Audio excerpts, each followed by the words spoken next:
aquí. Y sobre el final, Pino Solana, que estaba presente también en el estudio, hizo un llamamiento a la unidad de la oposición como una necesidad para este año. Lo decía de esta forma. Ellos tienen plan A, plan B, plan C. Es verdad. Nosotros no conocemos el plan A, pero tenemos que tener plan B y plan C, porque no queremos que se repita lo de Brasil en la Argentina. Más que lento. Acá la dirigencia se pasa el verano político, ¿qué? Haciendo la siesta en el campo o en la playa. ¿Qué es esto? No podemos perder una semana más sin convocar a todas las fuerzas políticas y sociales a la construcción de un gran frente unitario, único. Muchachos, si acá hay terceras fuerzas o cuartas fuerzas, no se gana la elección de octubre, porque no van a dejar caer a Argentina. Así lo advertía anoche Pino Solana cuando estaba aquí. Y se sigue moviendo el panorama electoral. En las últimas horas el gobernador de la provincia de Santa Fe, el socialista Lifchis, se reunió en el Tortoni con Matías Lamens, el presidente del San Lorenzo, a quien buscan como candidato a jefe de gobierno porteño. No hay definiciones por el momento de Lamens, pero ya es el segundo encuentro que Lifchis y Lamens mantienen, ¿no? Y vamos a ver cómo a esta altura del año, recién iniciado, se presentan, cómo están jugando en cada sector con las candidaturas y con lo que se puede ir definiendo. Alternativa Federal, este es el rompecabezas que vamos a ir tratando de armar y que te lo presentamos hoy y que lo vamos a ir tratando de armar. Alternativa Federal y el factor Labaña. Alternativa Federal ha dicho, pese a que ayer Alberto Fernández decía que la unidad se va a conseguir por necesidad o por resignación y que seguían trabajando, pero hasta el momento, dice Alternativa Federal, nosotros vamos a ir con nuestros propios candidatos. Hasta este momento los candidatos son Massa y Urtubey. Pichetto es como que no ha vuelto a hablar y Labaña por el momento no corre como candidato presidencial. Labaña consultando a encuestadores, sabiendo que tiene un techo de 15%, en las últimas horas ha dicho, yo ayudo, colaboro, trato de organizar la oposición. Para Labaña la oposición es sin Cristina y por eso ese es el papel que Labaña cumpliría en Alternativa Federal. No será candidato y donde los candidatos serán Massa y Urtubey. Vamos a ver el kirchnerismo, cómo está jugando, porque es el sector que más expectativas en este momento despiertan la oposición. Lo hemos contado aquí, el martes estuvo Roberto Bachmann con las últimas encuestas donde dijo acá que Cristina seguía creciendo, que desde noviembre ahora había crecido 5 puntos, dijo Roberto Bachmann, que no tenía techo y hay un estancamiento en el crecimiento de Mauricio Macri. Bueno, a ver, el kirchnerismo hoy en la cancha, Cristina trabaja mucho, sabemos, lo decía ayer Alberto Fernández, organiza muchos encuentros, amplía el espacio, se mantiene callada. La estrategia es no hablar, pese a que muchos le han aconsejado que habla, que dé algunas definiciones, que no diga si va a ser candidata, pero definiciones políticas que muchos desde el kirchnerismo le están pidiendo, pero sigue con la tesitura de no hablar. En la cancha están Agustín Rossi, Felipe Solá y Axel Kicillof. Axel Kicillof jugando a un doble papel. O para la provincia de Buenos Aires como candidato a gobernador, no descarta a Axel Kicillof ser candidato a presidente también. Por ahora los que se han lanzado y lo que han dicho son Agustín Rossi, Felipe Solá. La que reúne el voto opositor es Cristina Kirchner. Si ella por alguna circunstancia decide no serlo y ampliar el espacio, la gran pregunta es si traspasa los votos hacia algún candidato que eventualmente ella pueda definir. Todos le están pidiendo que entre a más tardar en abril haya definiciones. Por esto que decía Pino Solanas, el oficialismo ya se sabe que juega con Macri, con Vidal y Larreta. Y con todo además el poder mediático, político y judicial que tiene detrás. Y ahora vemos cómo a nivel internacional juega Estados Unidos. Que no hay que dejar de prestarle atención a ese tema. Teniendo en cuenta lo que pasó en Brasil. La experiencia de Brasil no hay que dejarla de lado, como diciendo, acá no va a pasar. Entonces hay que tenerlo en cuenta. Por eso, muchos dicen, a más tardar en abril, tiene que haber definiciones de la oposición. Así está planteado hoy el kirchnerismo. El progresismo intenta, pero nada en concreto, Ricardo Alfonsín, Lifchitz, Stolbizer, armar algo. Por el momento se ha quedado solo en la foto. No han tenido, están tratando de ampliar. Lifchitz, por un lado, ha tenido reuniones con algunos gobernadores, se ha reunido también con Massa, con gobernadores peronistas, pero digamos, no tienen todavía. Stolbizer dijo que ella no va a ser candidata.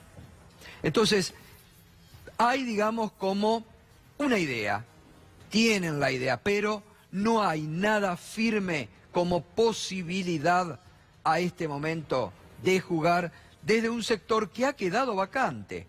El sector del progresismo, lo que en algún momento el socialismo, que tuvo candidatos, hoy a nivel nacional, hoy no los tiene, es un sector vacante. La pelea por el vice, que ya está instalada. ¿Quién puede acompañar a Mauricio Macri?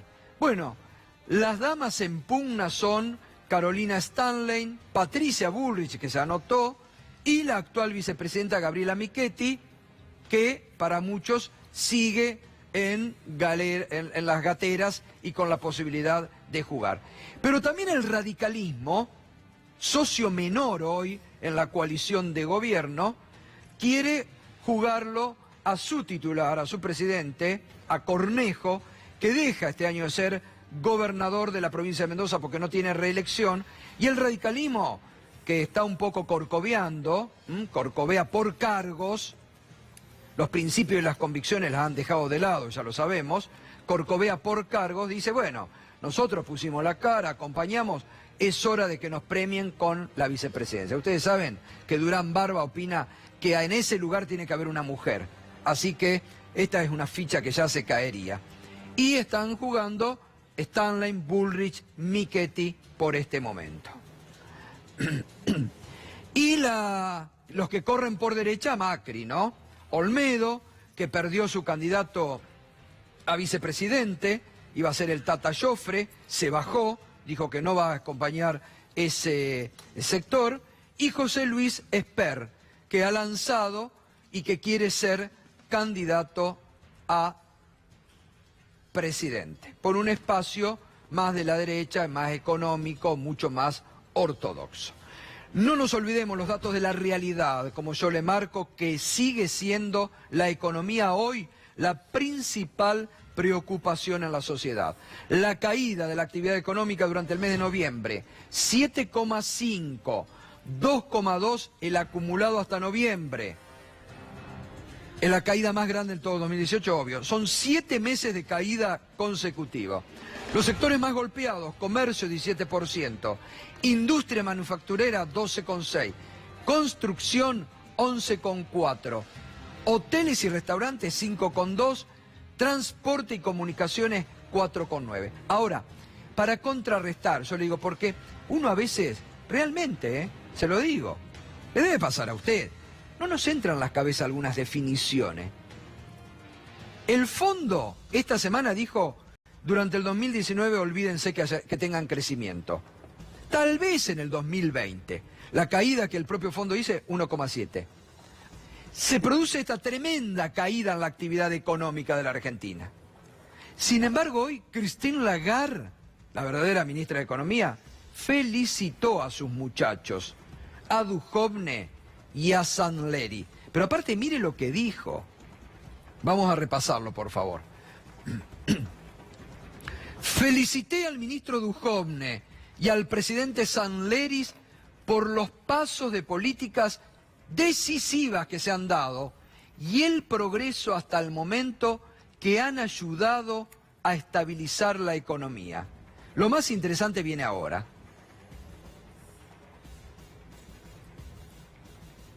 La sólida implementación del plan de estabilización de las autoridades y la continuidad de las políticas han sido muy útiles para Argentina. Muy útiles. Cayó 7,5 la actividad económica de la Argentina y vamos a tener 2,5 de caída del PBI durante el 2018. Inflación récord, 47,6. Pero para Lagarde todo es muy útil. Y seguirán siendo esenciales para mejorar la resistencia de la economía a los shocks externos, preservar la estabilidad macroeconómica y fomentar el crecimiento a mediano plazo. Bien, Fernando, ¿esto cómo se puede entender en este contexto de recesión que tiene la Argentina, no? Bueno, es la teoría del FMI que después del ajuste viene el cielo. Uno cuando lo compara con lo que pasó en Grecia sabe que después del ajuste viene el nuevo ajuste y después viene un nuevo ajuste más. Ya lo anticiparon, en este 2019 quieren que Argentina avance con la reforma laboral y con la reforma previsional.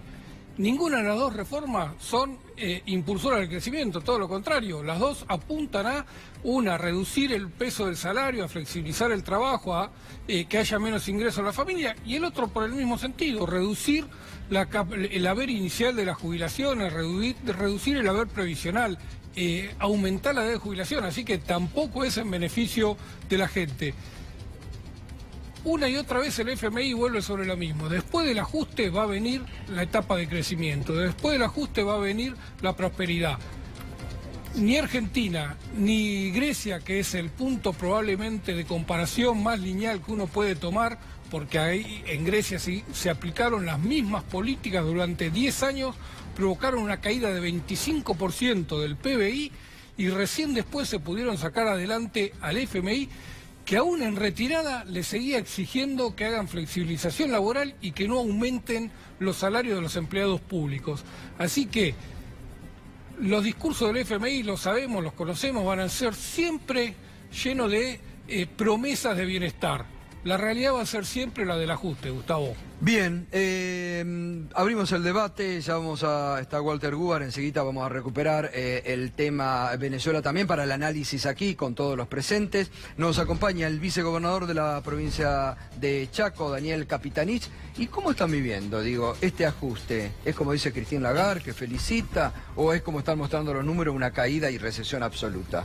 La verdad que la caída se siente en cada uno de los niveles del Estado, particularmente en las provincias, obviamente por todo lo que significa la falta de transferencia de recursos. Cuando uno tiene caída de la actividad económica, indudablemente lo primero que cae es la recaudación. Al caer la recaudación, obviamente el proceso de coparticipación a cada una de las provincias es menor. Y a partir de allí las políticas de Estado cada vez son menores, porque esto tiene una correlatividad indudablemente enmarcada sobre la posibilidad que vos tengas de definir políticas justamente financiadas a través del Estado. ¿Qué plantea este gobierno? Y bueno, plantea permanentemente las mismas situaciones que plantean en otros países también. Yo hacía el análisis recién de lo que vos planteabas en materia Venezuela. Venezuela tiene una planificación de un país que tiene podemos encontrarle múltiples diferencias si queremos a la forma Maduro, pero está defendiendo los intereses de su país. ¿Ustedes creen que Maduro estaría en la situación del otro lado como está hoy la derecha tratando de sacarlo? ¿Ustedes ven que nosotros los peronistas estamos tratando de sacarlo a Macri en otra manera que no sea dentro del proceso electoral?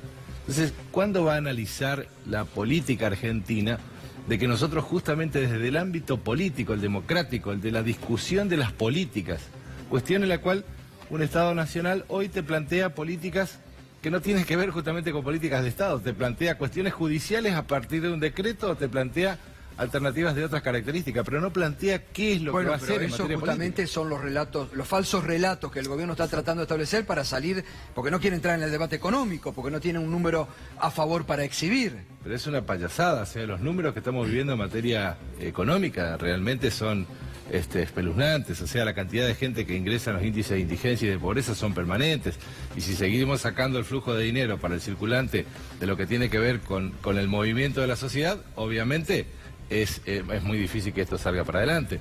¿Cómo vamos a tener tasas arriba del 60-70% para hablar del sector productivo? ¿Quién produce con esa tasa? Es imposible.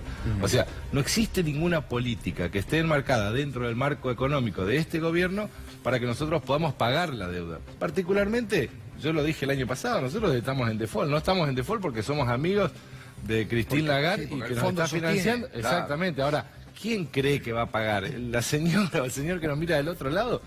Que lo sepa que lo vamos a pagar nosotros, no lo va a pagar Mauricio Macri, no va a ser deuda de Mauricio Macri. Ahora vamos a hablar del peronismo y cómo se viene.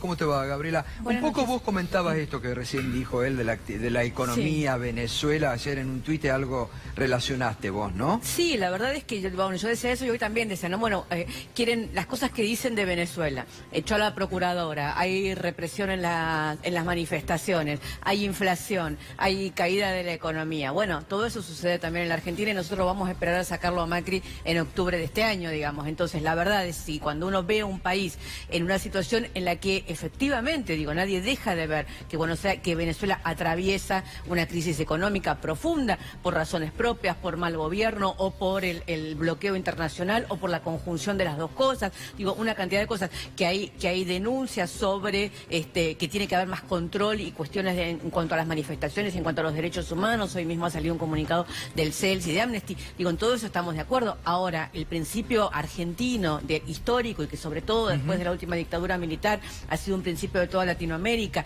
de no injerencia en los asuntos internos de otro país y sobre todo del profundo repudio a cualquier intento de golpe de Estado, me parece que de ahí no deberíamos movernos. Pero también, y efectivamente el hilo de tu programa me parece que de alguna manera nos va marcando ese paisaje y ese recorrido, Gustavo. Está claro que tanto el DNU de extinción de dominio de hace 3 días atrás, como la instalación ahora del tema de Venezuela como tema monotemático, digamos, tanto en las redes como en la televisión, tienen que ver con un gobierno que, como no puede hablar de lo que está sucediendo en la materia económica, ya empezamos a ver cuáles van a ser los ejes de la campaña. Total. Los ejes de la campaña van a ser la corrupción y Venezuela, digamos, porque lo que necesitan es meter una campaña en algún lugar donde no hablemos de la economía. Yo estuve por el fin de semana en Pinamar. La costa argentina, es de una tristeza lo que está sucediendo en la costa argentina en este verano, porque la gente está toda en la costa, todos los que han podido salir están en la costa sin gastar un peso, sin entrar a los restaurantes, sin estar a los teatros, sin entrar al cine, vacaciones de fin de semana y de volverse, cuando hace muy poco tiempo atrás los argentinos disfrutábamos de vacaciones. Y yo veo un poco todo este ego, ¿no? De muchos, un poco juntando lo que decía Spadone con aquellas discusiones del 83 y el relato que vos hacías de recién. Es un momento en donde los dirigentes deberíamos tener una cuota de generosidad importante para saber que tiene que representarnos aquel que tenga la posibilidad de sacarnos realmente de este momento tremendo que estamos viviendo en la Argentina y lograr, como decía Pino anoche, una unidad muy fuerte y muy potente de toda la oposición. Nosotros en la Ciudad de Buenos Aires, y yo lo veo ahí a Lames, y me parece bárbaro que Lames quiera presentarse como candidato a jefe de gobierno, pero también que todos los que quieren presentarse como candidatos y candidatas a jefes de gobierno de la oposición sepan que tenemos que constituir la fuerza. Digo, el 60% de la Ciudad de Buenos Aires quiere que el macrismo termine esta gestión ya de 12 años en la Ciudad de Buenos Aires. Bueno, hay que unir también a la oposición, a lo que hoy es oposición en la Ciudad de Buenos Aires, para lograr que finalmente se vaya el macrismo del gobierno. Sergio Chousa, economista de la Universidad Nacional de Avellaneda, con estos últimos datos que se conocieron hoy, digo, y con lo que fue a nivel de inflación y de caída, ¿cómo se proyecta este 2019? ¿Puede haber alguna expectativa o son más pesimistas todavía las expectativas? Bueno, en primer lugar, hay que decir que con estos datos volvimos a 2012 en materia de actividad. Ya desapareció ese colchón de rebote económico de 2017 y con el número de caída del 7,5% de hoy volvimos a 2012. Y preocupa para adelante esto, ¿no? Uno no ve motores de crecimiento. La inversión privada, números de presupuesto, este año va a caer 10%. Obviamente, ¿qué empresario va a querer invertir si los números del consumo se están desplomando? Esta caída que vos señalabas recién en las placas de 17% en el comercio está íntimamente vinculada con el deterioro del poder adquisitivo de la población, que en 2018 fue prácticamente el 17%.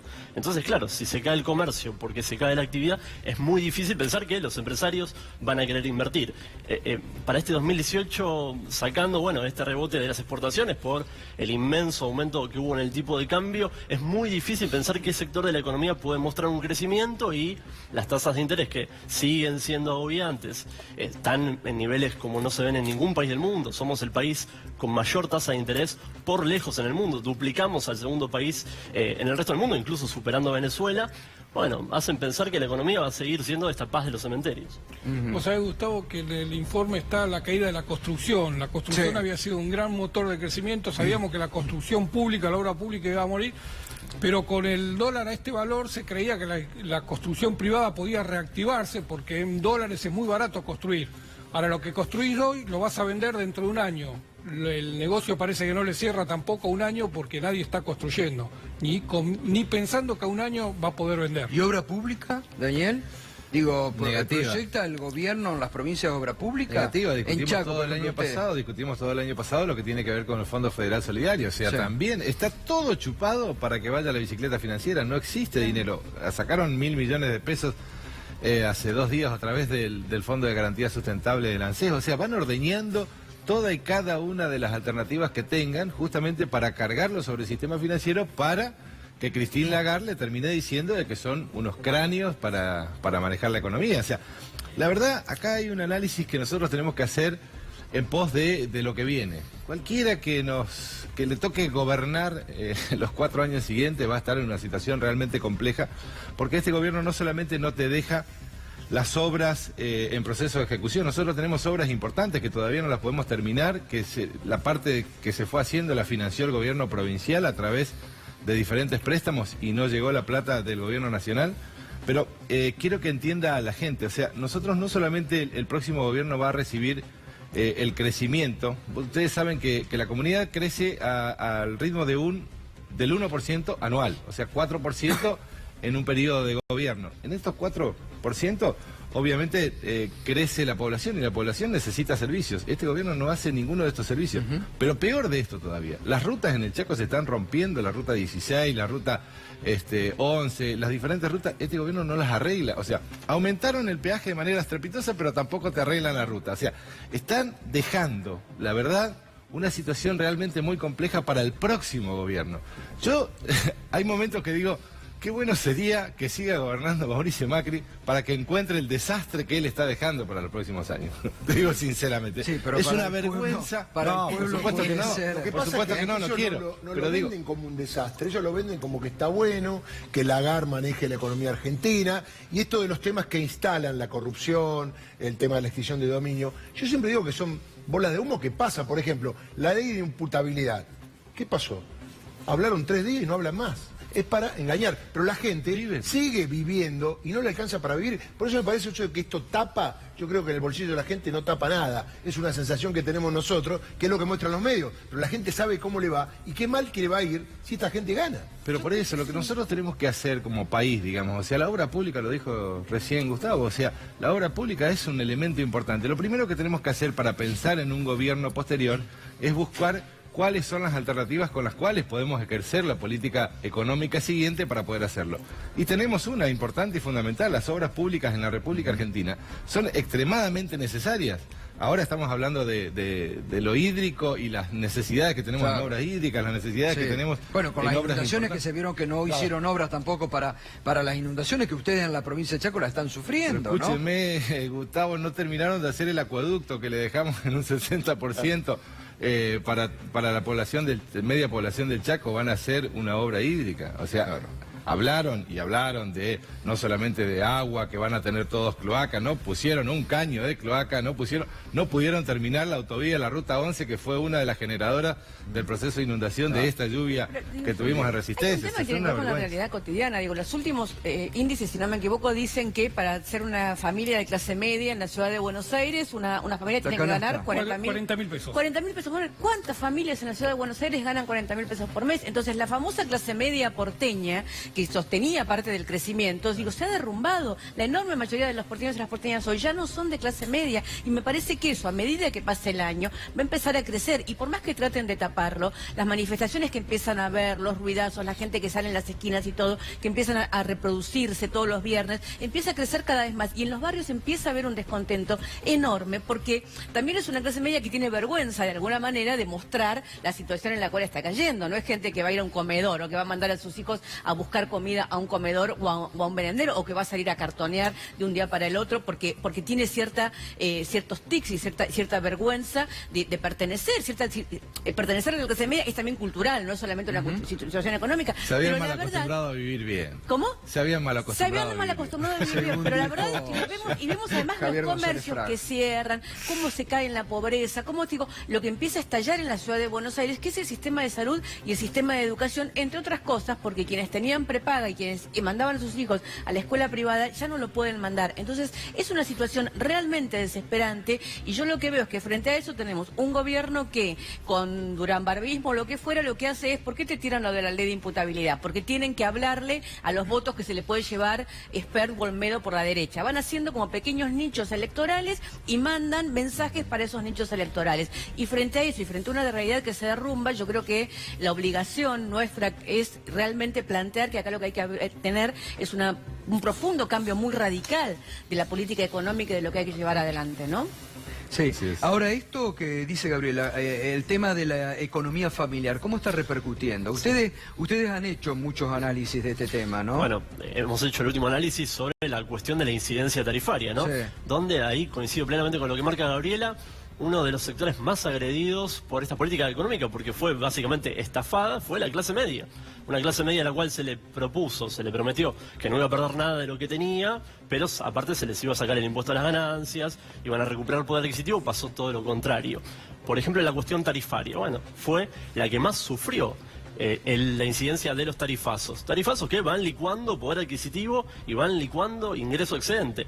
Cuando las tarifas de los servicios públicos y el transporte representaban alrededor, en promedio, un 6% en 2015, hoy en día, en promedio, representan un 23%. Para las familias de clase media que no tienen tarifa social, que tienen que incurrir, obviamente, no pueden resignar consumo de estos servicios que son esenciales. Con lo cual, me parece que ahí hay una gran estafa electoral y forma parte de esta cuestión. Bueno, de seguir recetas equivocadas, ¿no? Porque en el canto de sirena del Fondo Monetario hay una curva muy importante que tanto el oficialismo como el mercado, como los economistas afines, hoy en día se están comiendo de lleno, que es el de este veranito cambiario. Este veranito cambiario, este veranito financiero, está dando una situación como de abundancia que es espuria. ¿Por qué? Porque es todo deuda con el Fondo Monetario. Hoy en día, para el mes de abril, ya se anunció, se van a vender alrededor de 10.000 millones de dólares en el mercado. Y esos dólares son dólares de la deuda. Es el típico concepto de pagar deuda, endeudarse para pagar gasto corriente y después venderlo en el mercado. Ahora vamos a seguir con este debate. Walter, sumo un minuto, ¿cómo estás? ¿Qué tal? ¿Cómo estás analizando lo que pasa en Venezuela? Un poco con lo que estamos viendo acá también tiene algo de relación, ¿no? No, sin duda que tiene, te diría, mucha relación y en varios niveles. Por un lado, yo creo que el tema Venezuela es lo que va a permitir también terminar de entender el modelo Trump del mundo. ¿Por qué digo esto? Porque de alguna manera el hecho de que Estados Unidos, que viene produciendo intentos de desestabilización en Venezuela desde prácticamente de la asunción de Chávez, acaba de cambiar el ritmo de esa desestabilización, colocándose, digamos, siempre utilizaba a la oposición y estaba detrás de la oposición, maniobrando atrás de la oposición. Ahora maniobra por delante de la oposición venezolana. Y esto indica, evidentemente, que el modelo Trump opuesto a la globalización, lo que se está planteando en el mismo momento en que se está retirando de Siria después de un fracaso brutal de la política en Siria, es una recolonización. Recordemos que los gobiernos populares en América Latina surgieron cuando Washington estuvo durante toda la década pasada ocupada en el Medio Oriente. Un retiro del Medio Oriente como el que está comenzando a hacer Trump,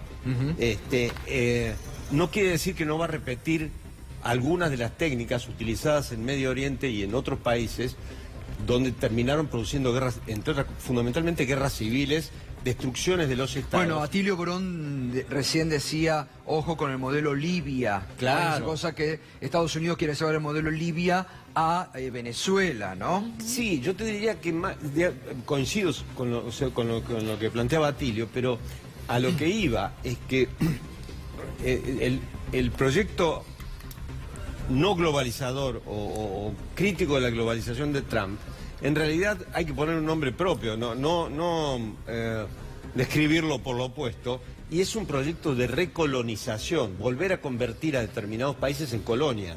Las dos precondiciones para convertir a un país en colonia, una es debilitar o destruir al Estado, y ahí sí, un caso típico es Libia, o podría ser Siria, o los intentos que se hicieron en Ucrania, y la otra precondición es expulsar a las otras potencias competidoras.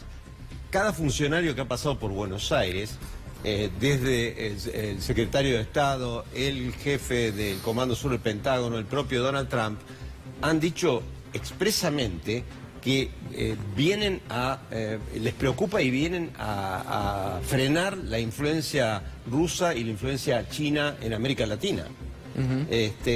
Y si bien hay una sobreactuación por parte del gobierno de Macri en el tema Venezuela, que coincido con lo que decía Gabriela Cerruti, destinada al consumo interno, no habría que subestimar, en función también de cuestiones electorales, la posibilidad que Macri ve en esa sobreactuación para recolocarse con un Donald Trump que hasta ahora no le ha dado... Claro.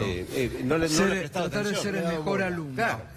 Tratar de ser el mejor alumno, ¿no? Claro. Bueno, Un Donald Trump que por otra parte no tiene su mejor momento en Estados Unidos en este momento, ¿no? tampoco. Está en un shutdown del gobierno hace cuánto, digamos, y está sin lograr sacar el presupuesto. Digo, está con una complicación, no está en su mejor momento. No, pero hay que reconocer que, fíjate que creo que a mucha gente nos llamó la atención que es uno de los primeros presidentes de los Estados Unidos que en su primer año de gestión no tuvo una guerra propia. Bueno, probablemente esté a punto de está tenerla, buscándola o por a lo menos. punto, perdón, Buscándola por lo menos, digamos. buscándola o buscando generar primero una guerra civil para después poder entrar en una guerra. O sea que en el gobierno de Estados Unidos, con el cierre, hay empleados que están perdiendo hasta $5.000 de ingresos que no lo van a percibir por el cierre del Estado. Así Claro. que eso le está generando una situación social complicada.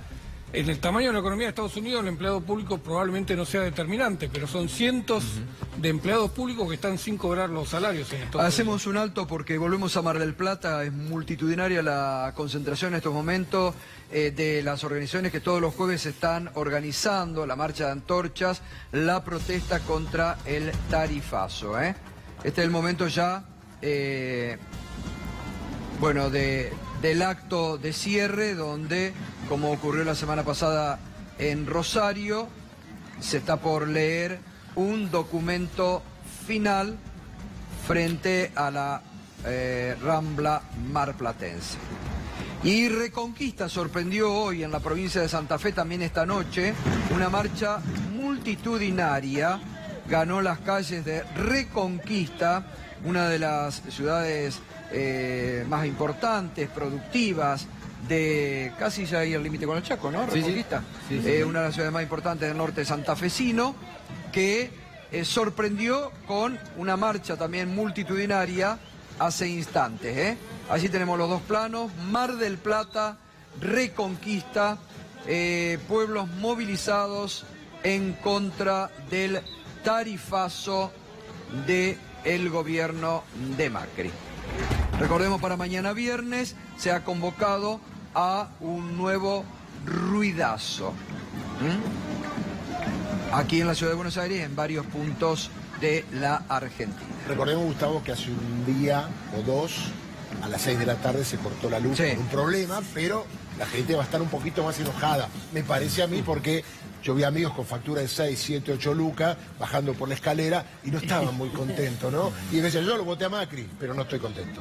Ahora, ¿se transmite esto? Digo, pues yo acá lo hablamos todos los días con Darío, también un poco debatimos, ¿no? La verdad que no ha sido masivo la movilización en la ciudad de Buenos Aires contra el tarifazo. Yo creo que está creciendo, digo, y aparte está creciendo de forma espontánea, ¿no? Digo, obviamente los partidos políticos y las organizaciones políticas acompañamos, pero es un crecimiento que se está dando de forma espontánea. Obviamente en la ciudad de Buenos Aires es más reticente, yo siempre digo lo mismo, ¿viste? Es como cuando tenés que darte cuenta que tu novio cuando no era lo que te enamoraste, digamos. Tus amigas te lo dicen, tu familia te lo dice, todo el mundo, y hasta que vos no te das cuenta, vos sola. Bueno, yo creo que acá hay mucho de eso, hay una especie de bronca vergonzante, ¿no? De esta gente. Y también, obviamente, ellos trabajan mucho con, bueno, ellos no, pero los desencantados del macrismo son tal vez, yo te diría, incluso políticamente, la situación más difícil y más compleja en la ciudad de Buenos Aires. Porque hay gente que estaba desencantada del gobierno anterior, que votó con alguna ilusión, con alguna esperanza al macrismo, y que hoy se encuentra en esta paradoja de que entonces, ¿en quién voy a creer? Y tiene que volver a creer en dirigentes o en un gobierno del cual se había alejado o contra el cual había protestado masivamente. Entonces es un proceso que tal vez es más lento, pero yo sí veo mucha bronca. Vos la ves, yo en la cola del supermercado, cuando vas al médico, cuando estoy en el parque paseando, la gente que se acerca, es mucha gente que no es no es kirchnerista, que no es gente militante ni nada, pero que te dice ¿qué va a pasar? ¿Qué vamos a hacer? Y empieza a haber una cosa fea, que es, no se puede creer en nada, ¿no? ¿En qué vamos a creer? No se puede creer en nada. Yo creo que por eso hay que tener una posición muy fuerte de construcción, de unidad, de plantear un proyecto, porque en lo que no podemos caer es en el descreimiento de Ahora, la ¿qué pasa en política el peronismo, como forma de solucionar. Daniel? Porque ustedes tienen el problema también en el Chaco, digo, no quiero meterlo en ningún problema con el gobernador, pero el gobernador del Chaco, que venía del Frente para la Victoria, fue uno de los primeros también en acercarse, estar muy pegado al gobierno de Macri. Bueno, acá hay cuestiones que obviamente tenemos que analizar nosotros de manera particular hacia qué pretendemos, digamos, para adelante, ¿no? Obvio, yo acompaño la gestión del gobernador con mucho respeto, entendiendo lo que significa la gobernabilidad de una provincia en una situación realmente muy compleja, en la cual, por supuesto, lo dijiste vos y lo dice por ahí la sociedad también, el acompañamiento del gobernador hacia ciertos esquemas políticos del gobierno nacional. Pero también así, quiero que sepan, o sea, el condicionamiento del gobierno nacional hacia los diferentes gobernadores se nota y es claro. No lo dirá el gobernador, por respeto, y me parece muy bien, pero lo puedo decir yo porque yo a Macri no le debo nada y la única vez que firmé el pacto fiscal acompañándolo al gobernador me mintió en la cara, así que lo puedo decir con mucha franqueza.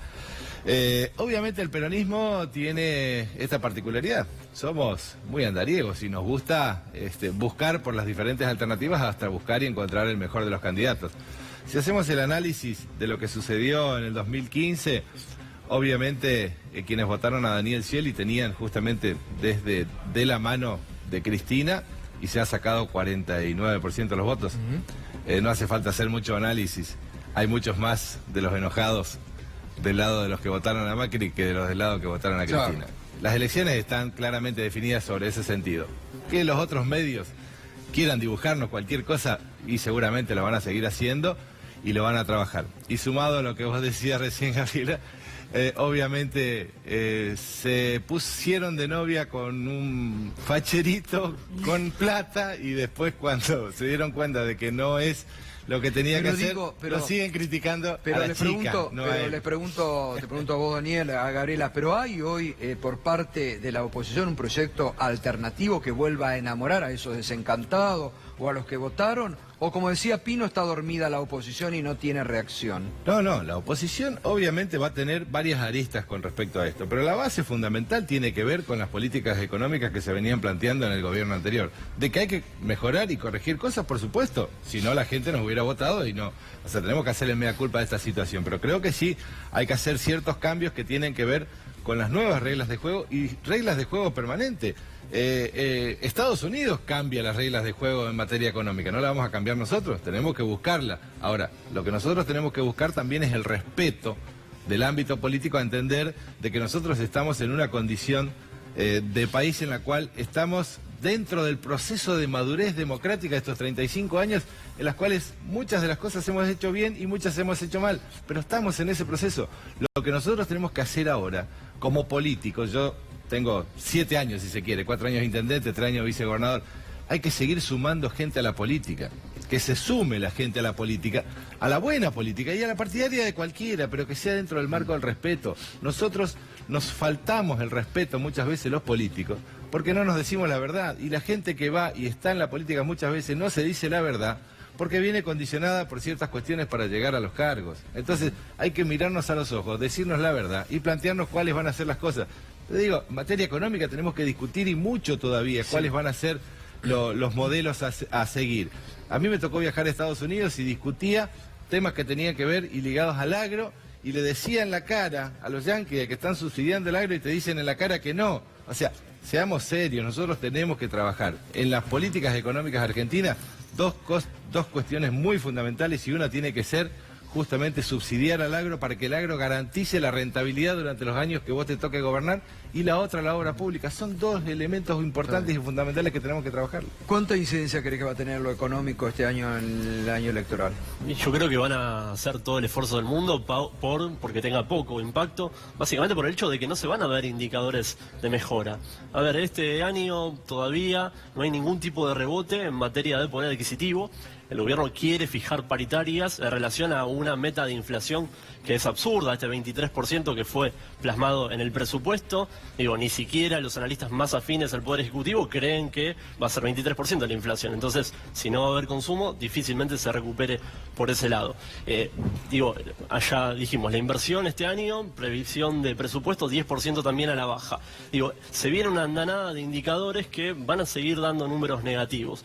Y en ese sentido me parece que también es muy preocupante la visión mismo de los consumidores, ¿no? De la gente. Hoy salió un indicador de la Universidad Torcuato Di Tella sobre el índice de confianza del consumidor. Sí, cayó. Cayó, pero está en su peor nivel. Brutalmente, peor nivel desde el año 2002.